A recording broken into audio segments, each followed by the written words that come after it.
On the clock on the BBC, with 3 chances to catch up on the day's events. Olympic reports at 7 in the morning and at 12:30 in the afternoon, ending with the day down under at 7 in the evening. Plus, live coverage from Sydney throughout the night and into the morning. Whatever the time of day, keep pace with 2 weeks of unbelievable TV. The Olympic Games throughout September on the BBC.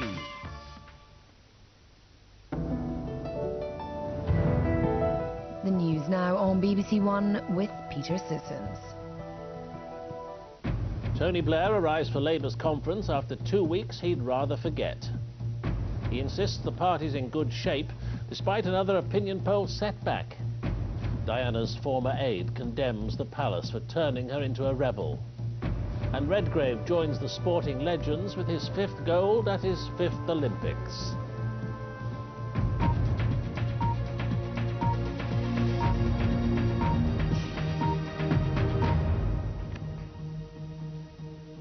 Good evening. Tony Blair arrived in Brighton today for Labour's conference, insisting the party was in good shape and dismissing yet another opinion poll putting the Tories ahead. But after his damaging skirmish with the fuel protesters, he walked straight into fierce lobbying inside his own party for a substantial increase in pensions. Tonight the case was pressed on him again by the leaders of the biggest unions. Tony Blair's arrival is always the moment that gives delegates a lift. But he's never faced such a daunting pre-conference build-up. He's struggling to regain the initiative after the chaos of the fuel dispute. Mr. Blair welcomed a new pensioner to the party, the defecting former Tory mayor of Hove. But on pensions, he's facing a likely defeat, with the unions insisting the government restores the link with earnings, and that Gordon Brown's offer to increase minimum incomes isn't enough. It can only be a stepping stone towards the proper, fair objective. That is restoration of the link, which will guarantee that in future all pensioners benefit from the prosperity of our country. Tony Blair and John Prescott were soon hard at work trying to win over the unions against the background of more unwelcome news from the opinion polls. The latest by NOP put the Conservatives on 40%, 8 points ahead of Labour, with the Liberal Democrats up on 22%. Mr. Blair is still confident he can restore Labour's fortunes once the real choices are faced up to by voters. It's about essential investment in our public services, or massive cuts in investment in schools and hospitals under the Conservatives. And it's about getting people back into work, because that provides a society where there's opportunity for everyone, not just a few. So I think, when you get back to those fundamental questions, I think we're in pretty good shape.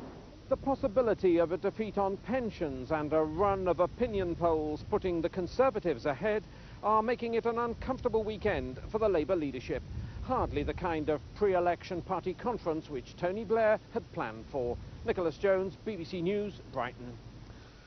A Sunday newspaper has begun serialising the book Buckingham Palace didn't want published. In it, Princess Diana's former aide, Patrick Jeffson, describes how a cold-hearted palace forced her to become an outsider.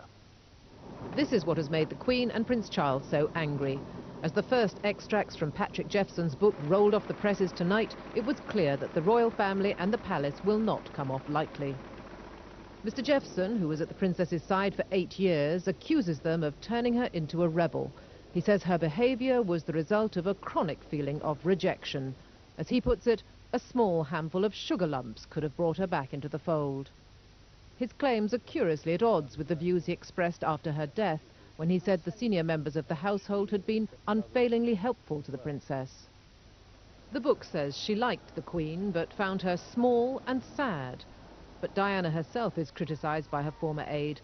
Mr. Jeffson alleges that she sacked her staff compulsively, lied, schemed, and had a desperate need for attention. He also quotes the princess as saying she'd once confronted Camilla Parker Bowles and pleaded with her to leave Prince Charles alone, but she'd been stonily rebuffed by both of them. The main concern at the palace remains the effect this book will have on Prince William and Prince Harry. William is on a plane tonight on his way back from Mauritius. The headlines about his mother will prove an unwelcome homecoming. Jenny Bond, BBC News at Buckingham Palace. 2 fertility clinics in Hampshire say frozen embryos stored for their patients may have gone missing. It happened at the private Hampshire clinic in Basingstoke and the nearby North Hampshire Hospital. One member of staff has been suspended. 40 patients are affected, but the health authority is stressing there's no chance of a woman getting back the wrong eggs. Police have charged the former dresser to the Duchess of York, Jane Andrews, with the murder of her boyfriend, Thomas Cressman, who was found dead at the couple's London home. She was arrested last week after a nationwide hunt. She's due to appear in court on Monday. Ministers from the 7 richest nations say they're ready to defend the world economy from the risks posed by high oil prices and a weak euro. The G7 ministers meeting in the Czech Republic called on OPEC to curb the price of crude oil. They also pledged more support for the euro if needed. The men in charge of the world's richest economies arrive with 2 matters on their minds: the low value of the euro and the high price of oil. On the euro, the world's industrial nations, G7, chaired now by Germany, said buying euros to push the exchange rate up would continue if necessary.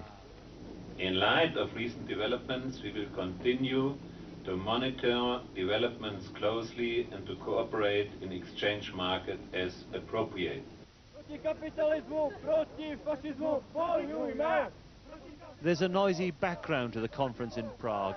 Protests against global capitalism, pro-environment protests, protests calling for debt relief for poor countries.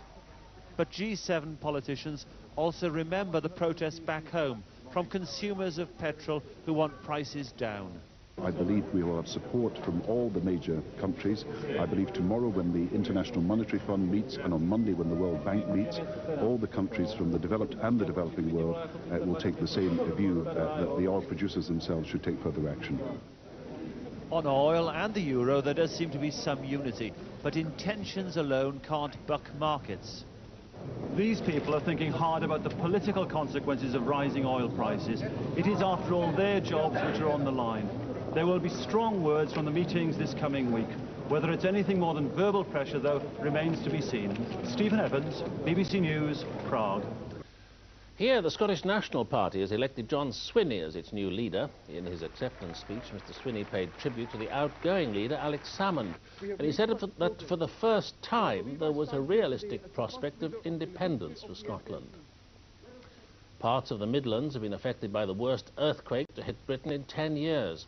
It was centred on Warwick and was felt as far away as Solihull and Banbury in Oxfordshire. Experts say it was a light quake in world terms. But people were woken as houses shook and windows rattled. There are no reports of damage. The funeral of Paula Yates has been held at Davington in Kent, near the home she once shared with her former husband, Bob Geldof. The television presenter was found dead at her house in London last Sunday. As well as friends and family, villagers also gathered to pay their respects. Now, with news of how the British rower Steve Redgrave got himself an invitation to Buckingham Palace and the rest of today's sport, here's Rob Bonnet. Thanks, Peter. Well, Steve Redgrave and his colleagues from Britain's victorious coxless four at the Sydney Olympics have been invited by the Queen to a reception in November to celebrate their triumph. The invitation followed Steve Redgrave's 5th consecutive gold medal, an achievement witnessed by 7 million people in Britain watching the race on television in the early hours of this morning. Up in the air. Steve Redgrave on top of the world, one of the greatest figures in Olympic history, a 5th gold medal round his neck. The coxless four had started as favourites, 2,000 metres of calm, clear water between them and glory. They got the start they wanted and took an early lead, urged on by a huge British contingent in the crowd and Redgrave's family screaming themselves hoarse. It was not an easy win, the Italian crew less than half a second behind. But to one man, it was never in doubt. 4 years of hard work, a lot of traumas for all of us in different ways. Just had a good feeling all week. I knew it was going to go well. Today, he's one of the most important athletes in the Olympic history. He's really in the first line, no? And was very good for Great Britain, but also excellent for the Olympic movement. What Redgrave has achieved over the past 20 years is unlikely ever to be repeated. This has been one of the most remarkable achievements in Olympic history, not just for Redgrave, but for Pinson, now of course 3 times gold medalists, and Foster and Cracknell. Regardless of what he does decide to do next, his place in sporting history is assured. Adam Minot, BBC News, at the Sydney International Regatta Centre. Well, now on to football, and Charlton Athletic provided the biggest shock of the day in the FA Carling Premiership. They won 1-0 at Newcastle. Graham Stewart with the 8th-minute goal that took them to 5th in the league. Elsewhere, Michael Owen's 7th Premiership goal of the season gave Liverpool a share of the points against Sunderland, and Frank Lampard scored the last of West Ham's goals as they moved off the bottom of the table with a 3-0 win at Coventry. The games between Bradford and Southampton, Ipswich and Arsenal, and Manchester United against Chelsea will be featured on Match of the Day after the news. Time to look away if you don't know the results and want it to stay that way.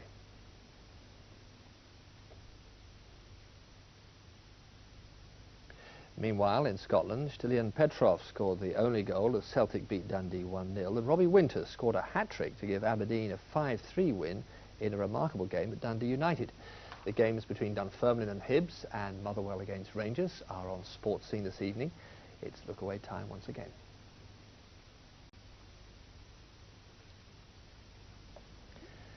Well, back at the Olympics, and another British medal to report. This time, though, it's silver, and from the Athletics Stadium. Steve Redgrave coming second in the javelin. But the two British finalists in the men's 100 metres went away empty-handed behind the winner, Maurice Greene. With the European champion Darren Campbell in the final, along with Dwayne Chambers, there were hopes of a British medal, but it wasn't to be. The 100-metre world record holder Maurice Greene lived up to his promise of a gold medal.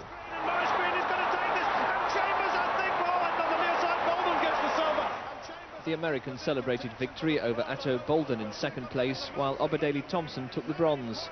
Chambers came agonisingly close to third, but dipped too early as he approached the finishing line. In the women's final, Marion Jones won her first gold of the Games with ease.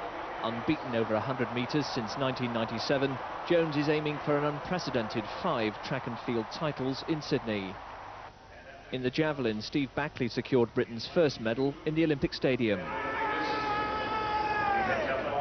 He broke the Olympic record with this throw, but eventually had to settle for silver, repeating his success in Atlanta 4 years ago. British medal hopes tomorrow will focus on Denise Lewis, who's currently lying in third place in the heptathlon with just 3 events remaining. Paul Newman, BBC News, at the Sydney Olympics.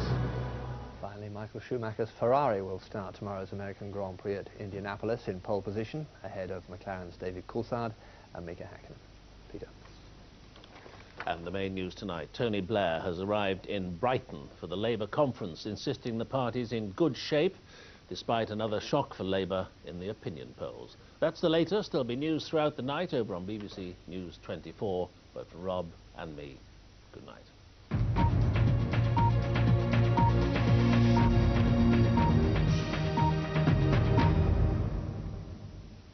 Prime Minister Tony Blair is David Frost's guest for breakfast tomorrow morning at 9 over on BBC 2. Good evening to you. Well, hot work on the football field today. A few places reaching 25 degrees. That's 77 degrees Fahrenheit. Now, we've seen a few thunderstorms breaking forward this evening to the south of Ireland. A few pulses of heavy rain have been pushing northwards up across the province. Now, those storms, and indeed some more persistent lines of rain, are connected to that weather system, and that's going to be bringing some wet weather in from the southwest as we go through tonight. So most places, in fact, in the next 24 hours, will see some showery bursts of rain. The heavier, more persistent rain is probably likely to be across more northern parts of the country during the day on Sunday. But tonight we can see some bright colours showing up on the radar. There is some heavy rain in there coming up through the Isles of Scilly just now. So it's across into Northern Ireland, parts of Wales and the West Country, where we'll find some wet weather as the night goes on. It's still going to be a pretty breezy night as well, but a warm night, certainly quite a close night. Temperatures about 13 to 16 degrees in parts of the south. That's how things will line up in the morning then. Some bright sunshine for a time across central and eastern parts. And indeed it should be quite a warm morning as well, with temperatures soaring once again. But out in the west here we'll find these showery bursts of rain gradually moving in as the day goes on. Eventually some showery pulses pushing across East Anglia and the southeast of England during the second half of the afternoon. But as I say, there could be some more persistent wet weather, especially across the Pennines and up into the heart of Scotland through the afternoon. Eventually a few showers and some sunshine mixed in following from the southwest. It'll still be pretty warm in the east, up around 23 degrees, but the stronger winds will push northwards out across Scotland. More bright weather to come in the east on Monday, more rain though for the southwest. And that's it from me. Bye-bye.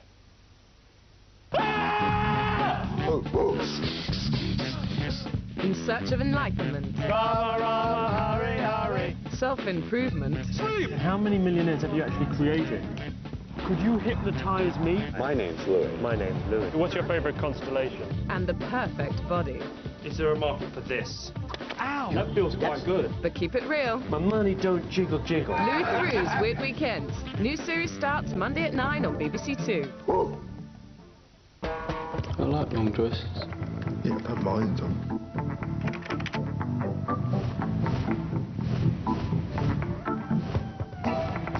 Just can't relax till I know what's underneath them.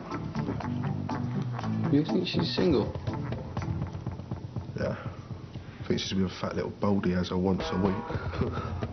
Just another day at the office then. Attachments, new drama from the makers of This Life and The Cops. Starts Tuesday at 9 on BBC Two.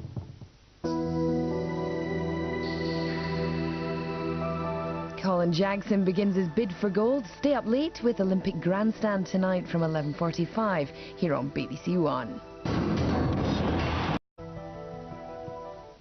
Tony Blair arrives for Labour's conference after 2 weeks he'd rather forget. He insists the party's in good shape despite another opinion poll setback. Diana's former aide condemns the palace for turning her into a rebel. And Redgrave joins the sporting legends with his 5th gold at his 5th Olympics.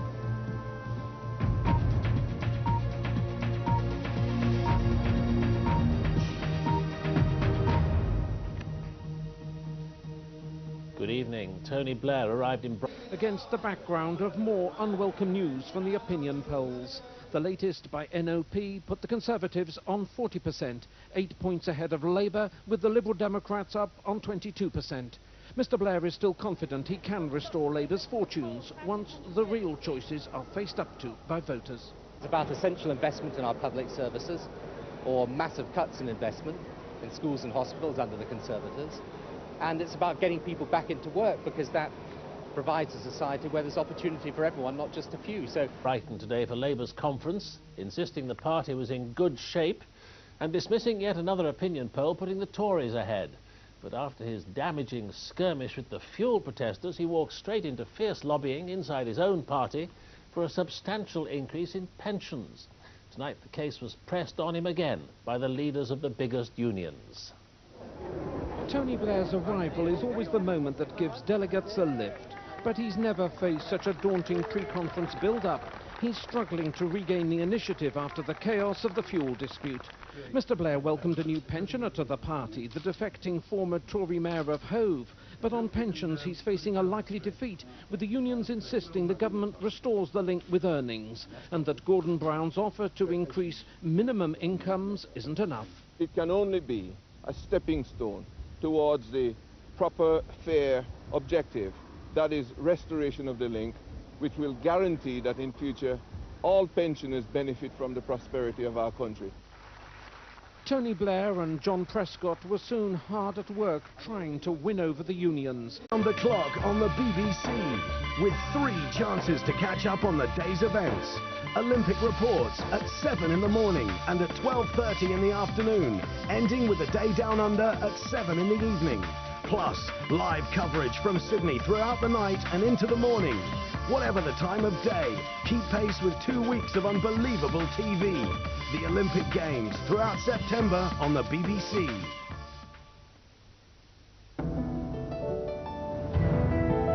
The news now on BBC One with Peter Sissions.